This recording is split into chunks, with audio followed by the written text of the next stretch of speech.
So now types of accounting information,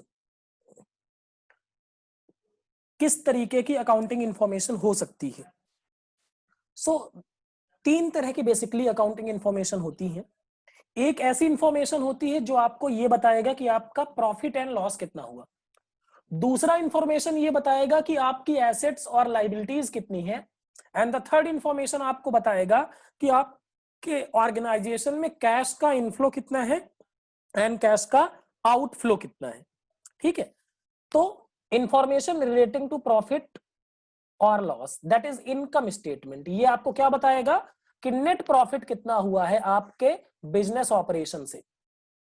ठीक है, दूसरी इंफॉर्मेशन से क्या पता चलेगा आपको, बैलेंस शीट से क्या पता चलेगा, एसेट एंड लाइबिलिटीज के बारे में आपको पता चलेगा कि what are your assets, what are your liabilities. Assets means what are your resources and what are your obligations. And information relating to cash flows, देखो कैश रिसीव करेंगे तो वो क्या होगा, inflow, inflow of cash. And जब cash payment करेंगे तो that is outflow of cash. तो अकाउंटिंग इंफॉर्मेशन तीन तरीके की होंगी। ठीक है, ये तीनों क्या है, फाइनेंशियल स्टेटमेंट का पार्ट माने जाते हैं। इनकम स्टेटमेंट से you will get profit and loss, balance sheet से you will get capital, liabilities and assets, and from cash flow statement you will get inflows and outflow of cash. ठीक, so these are the three types of accounting informations. Now we'll move further. Branches of accounting और सब fields of accounting. ठीक है, बात करते हैं पहला financial accounting. There are 5 fields of accounting actually, लेकिन मेजरली 3 अकाउंटिंग इंडिया में होते हैं। 3 तरीके की अकाउंटिंग इंडिया में की जाती है। हमारे सिलेबस में हमें फाइनेंशियल अकाउंट को ही डिटेल में डिस्कस करना है। We are not concerned to cost accounting, management accounting. ठीक है, तो फाइनेंशियल अकाउंटिंग क्या है, फाइनेंशियल अकाउंटिंग में हम जो पढ़ रहे हैं ये हम क्या पढ़ रहे हैं, फाइनेंशियल अकाउंटिंग। देखो आप क्या करते हैं, इसमें financial position of the business find out करने की कोशिश की जाती है। मतलब अकाउंटिंग का वो ब्रांच जो बिजनेस की फाइनेंशियल पोजीशन के बारे में बताएगा, that is known as financial accounting. मतलब आपको प्रॉफिट कितना हुआ, आपको लॉस कितना हुआ, आपकी बिजनेस में एसेट्स कितनी है, आपके बिजनेस में लायबिलिटीज कितनी है, ये सब आपको कहां पता चलेगा, फाइनेंशियल अकाउंट में। कॉस्ट अकाउंटिंग, मान लीजिए आप गुड्स बनाते हैं, you are the manufacturer of the goods, manufacturer. ठीक है, नाउ मान लीजिए you are the manufacturer of shoe, Bata company है आपकी। ठीक है, बाटा। अब आप कोई सेल प्राइस आप मान लीजिए रखते हैं, सेल प्राइस रखने के लिए आपको ये पहले पता करना पड़ेगा कि what is my cost per unit. भैया एक जूते बनाने में कितने मुझे लगते हैं पैसे, तब तो मैं कॉस्ट डिसाइड करूंगा। कॉस्ट का पता नहीं होगा तो मैं सेल प्राइस डिसाइड नहीं कर सकता। until and unless I know my cost, how can I decide the sale price of my product? तो कॉस्ट अकाउंटिंग में क्या किया जाता है, आपको असर्टेनमेंट ऑफ टोटल कॉस्ट किया जाता है कि आपको टोटल कॉस्ट कितना लगा, कॉस्ट यानी लागत, and per unit cost of goods और सर्विसेज प्रोड्यूस्ड और provided by the business firm. On the basis of cost we decide the sale price. ठीक है, एंड मैनेजमेंट अकाउंटिंग क्या है, देखें management accounting it is concerned with internal reporting to the managers of the business. Management accounting management के लिए की जाती है, इंटरनल मैनेजमेंट के लिए की जाती है, जिससे वो क्या कर सके, अपने ऑर्गेनाइजेशन के लिए डिसीजंस ले सके, अपने ऑर्गेनाइजेशन के लिए प्लानिंग कर सके, अपने ऑर्गेनाइजेशन के लिए कंट्रोल कर सके। ठीक है, तो management accounting is for the sake of internal management only. ठीक है, उसके बाद सोशल रिस्पॉन्सिबिलिटी अकाउंटिंग, ये इंडिया में नहीं होता है। सोशल रिस्पॉन्सिबिलिटी, देखो कोई भी बिजनेस सोसाइटी में होता है, कोई भी बिजनेस कहां पर होता है, सोसाइटी में होता है। ठीक है, तो अब सोसाइटी में जब बिजनेस होता है तो पॉल्यूशन भी होता है, ठीक है ना। पॉल्यूशन हुआ तो पॉल्यूशन सोसाइटी के लिए क्या होता है, कॉस्ट होता है, पॉल्यूशन सोसाइटी को बियर करना पड़ता है, प्रॉफिट तो बिजनेस ले जाता है, लेकिन उसका दुख दर्द कौन सहता है, पॉल्यूशन हुआ तो सोसाइटी को बियर करना पड़ता है। तो इसमें यह देखा जाता है कि सोसाइटी के लिए क्या कॉस्ट आ रही है बिजनेस से एंड क्या बेनिफिट्स आ रहे हैं, इसको बोला जाता है कॉस्ट बेनिफिट एनालिसिस। मतलब बिजनेस की वजह से कितना सोसाइटी को बियर करना पड़ रहा है and what are the benefits society is getting from the business. For example business is providing employment to the society, तो ये क्या है, बेनिफिट, सोशल बेनिफिट है ये। एंड सोशल कॉस्ट क्या है, जैसे मैंने आपको बताया पॉल्यूशन, जैसे बहुत ज्यादा मोबाइल टावर लगते हैं तो उससे क्या होता है, रेडिएशन होता है, और radiation is very much injurious to the health. तो प्रॉफिट तो बिजनेस का है, तो यहां सोशल रिस्पॉन्सिबिलिटी मतलब सोसाइटी को कितनी कॉस्ट आ रही है एंड कितना बेनिफिट मिल रहा है, इसकी अकाउंटिंग की जाती है। और उसके बाद है human resource accounting. Human resource accounting क्या है, देखो किसी भी ऑर्गेनाइजेशन के लिए सबसे इंपॉर्टेंट होते हैं उसके ह्यूमन, मतलब उसके एम्प्लॉइज। तो अगर employees are the most important assets of the company, most important resource of the company, लेकिन कंपनी में फाइनेंशियल अकाउंटिंग में एम्प्लॉइज के बारे में कोई भी चीजें नहीं अकाउंटिंग की जाती, because we are concern only to the money measurement concept. Money में जो पैसे में आता है उसकी हम मेजरमेंट करते हैं, तो एम्प्लॉइज तो पैसा होते नहीं है। तो इसमें क्या किया जाता है, आइडेंटिफाई किया जाता है, क्वांटिफाई किया जाता है एंड रिपोर्ट किया जाता है जितना एम्प्लॉइज पर इन्वेस्टमेंट किया गया। मतलब एक एम्प्लॉय एसेट है, उस पर जो हमने इन्वेस्टमेंट किया उसकी अकाउंटिंग करते हैं ह्यूमन रिसोर्स अकाउंटिंग में। तो देयर आर 5 सब फील्ड्स कह सकते हैं या फिर branches of accounting, financial accounting, cost accounting, management accounting, social responsibility accounting and human resource accounting. If you have any doubt please ask.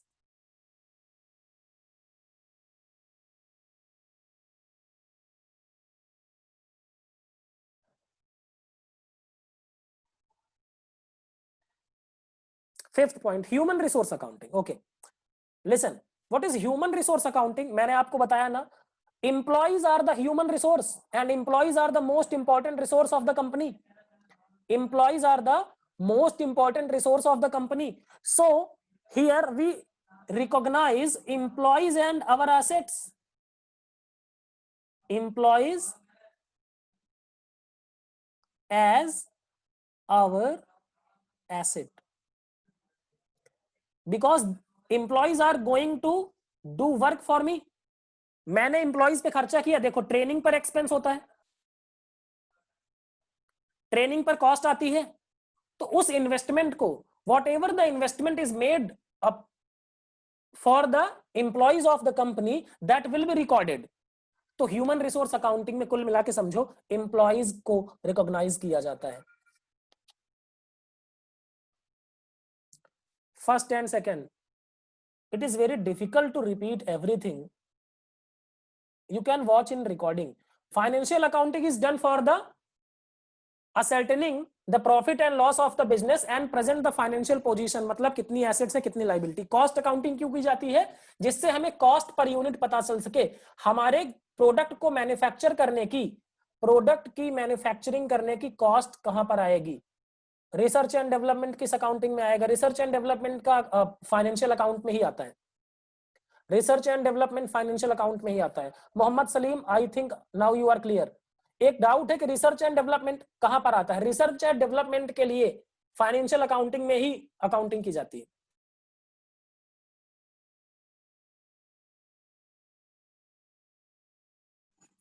आगे चले, shall we proceed further, shall we proceed further, reply करिए जल्दी से। Okay great. So the last topic for the today, qualitative characteristics of accounting information। देखो accounting information, for example I am user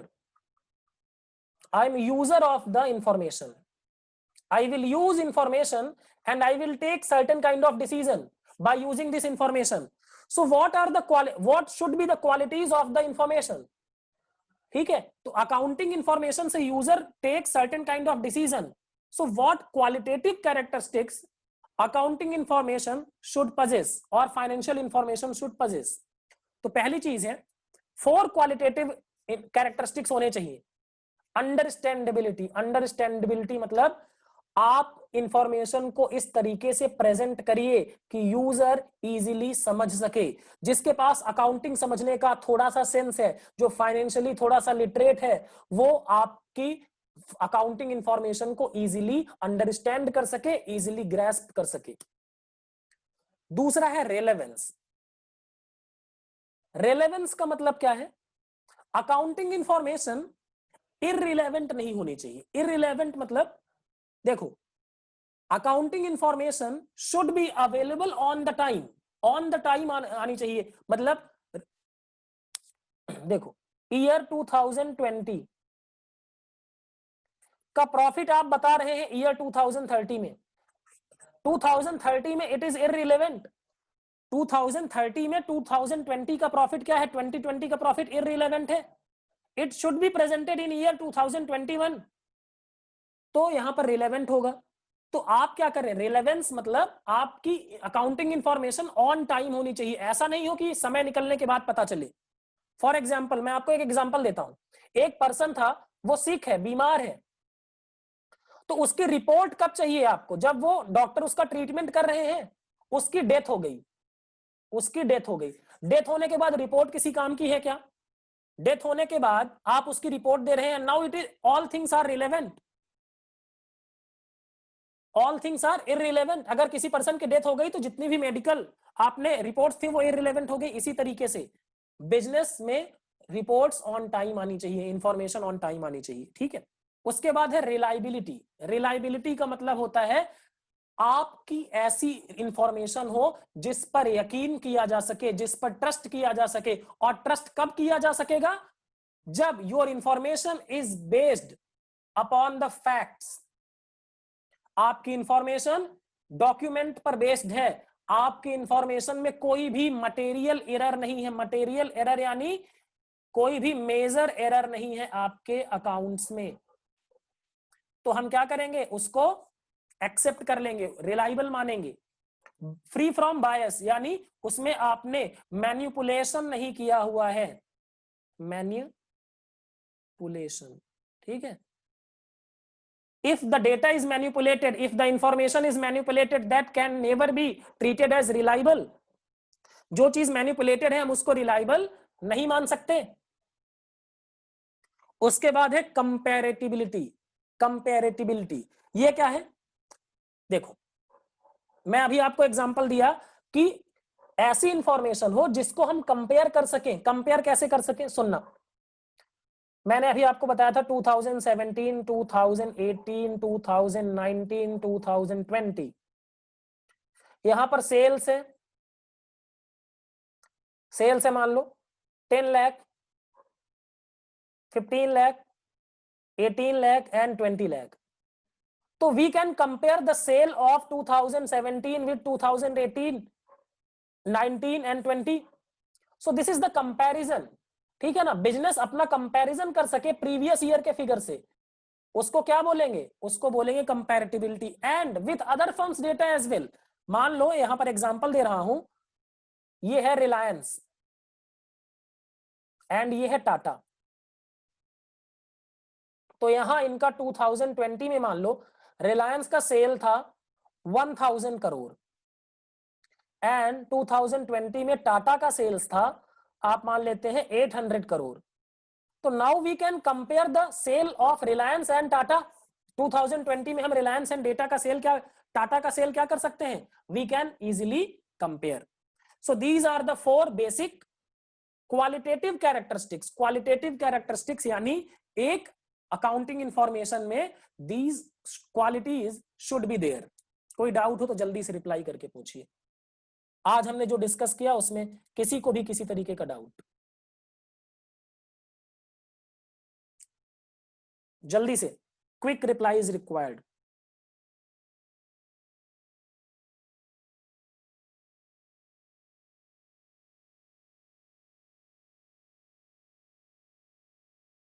सभी जल्दी से reply करें।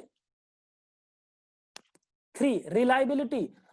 Reliability का मतलब होता है कि आप ट्रस्ट कर सकें उस इंफॉर्मेशन पर। और ट्रस्ट कब करेंगे? जब उसमें कोई एरर नहीं होगा, जब उसमें कोई फ्रॉड नहीं होगा, जब उसमें कोई मैनिपुलेशन नहीं होगा, जब वो इंफॉर्मेशन बेस्ड होगी सोर्स डॉक्यूमेंट्स पे, उसका कोई एविडेंस होगा, उस वो बेस्ड होगी फैक्ट पर।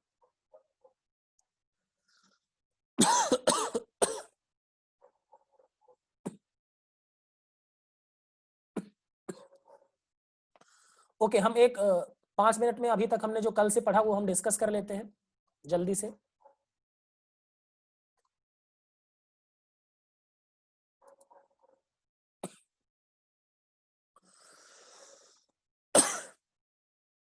सो इंट्रोडक्शन टू फाइनेंशियल अकाउंटिंग हमने देखा। कल से हम बेसिक टर्म्स के बारे में पढ़ेंगे। What are the basic terms? और बेसिक टर्म्स में से आप समझ लीजिए 3 to 4 मार्क्स, 3 to 4 मार्क्स का आपके एग्जाम में क्वेश्चंस आएंगे। मीनिंग ऑफ अकाउंटिंग हमने डिस्कस किया। Recording, classifying, summarising economic information, जिनको हम मनी में मेजर कर सकते हैं। ट्रांजैक्शन या इवेंट हो सकते हैं। Transaction is an activity and event is an outcome. ठीक है। और फिर उसके बाद रिजल्ट का हम इंटरप्रिटेशन करते हैं। फिर हमने डिस्कस किया था प्रोसेस ऑफ अकाउंटिंग। पहले आइडेंटिफाई करना है फाइनेंशियल ट्रांजैक्शन, उसके बाद उसको रिकॉर्ड करना है, फिर क्लासिफाई करना है, फिर फाइनेंशियल स्टेटमेंट बनाना है, प्रॉफिट एंड लॉस अकाउंट बनाना है, और फिर we will communicate our information to the users. अब यूजर्स दो तरह के होते हैं, internal and external. Internal users are insiders of the organisation and external users are the outsiders to the organisation. उसके बाद हमने ऑब्जेक्टिव्स ऑफ अकाउंटिंग आज ही डिस्कस किया। Systematic recording of transaction, ascertainment of result, ascertainment of financial position, communicating information to the various users so that they can take decisions, preventing fraud. These are the objectives. Advantages of accounting. Accounting provides us useful information to take any kind of decision. Accounting is helpful in comparison. Accounting provides information about the financial position of business.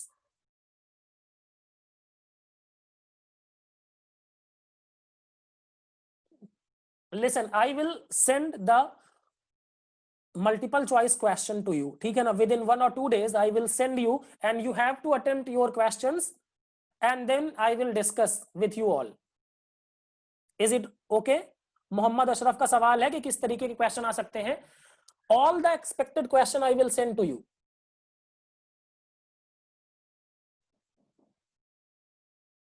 First you have to attempt those questions and then after I will discuss. So it will create double impact. पहले आप क्या करेंगे? Yes, of course. Exam related MCQs, of course.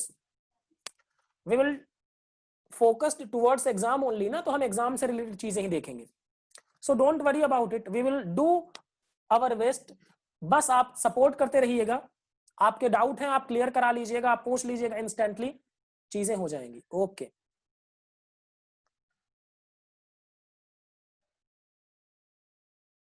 There will be test here. Okay, ये this is a kind of test. ठीक है ना? आप question attempt करेंगे then I will discuss. There will be test here or not? Actually I will talk to your sir then I will decide. ठीक है ना? इसके बारे में मुझे आइडिया नहीं है अभी कि क्या करना है इस पे. Probably test should be there. Not every day. It is not possible every day. Topic wise MCQs at the end of the topic. Malik Firdaus ji का सवाल है कि आप topic wise MCQ every day दीजिए. Topic wise MCQ every day नहीं. Mohammad Salim, I am sorry to say you, but Google Meet is very much problematic for me. Yes, after we finish one topic, I'll give multiple choice questions to you. Don't worry about it.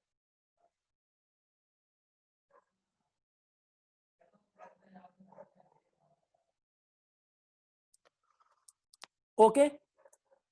So thank you very much. If you have any doubt, you can ask. I'm waiting there.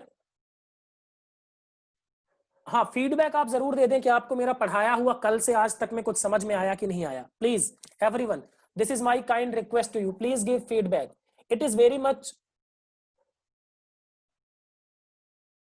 आप अपना feedback दे दे, it will motivate me. Bilal Rahman 5 star, thank you very much Bilal. It's nice Irshad, thank you Irshad.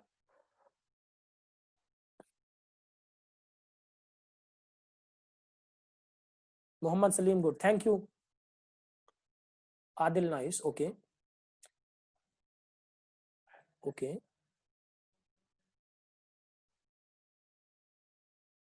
Qazi Yunus, awesome, okay thank you.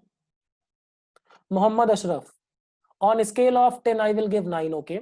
I will try to improve my self, जिससे आप मुझे 10 out of 10 दे। मोहम्मद अशरफ, आपके एक नंबर जो आपने कम दिए हैं ना, I will try to gain it. Vicky Joan, very nice lecture. Unable to describe you, Pawan Singh कह रहे हैं unable to describe you, okay. Mohammad Naeem, nice. Riyaz Ahmad, nice way of teaching sir, thank you Riyaz Ahmad.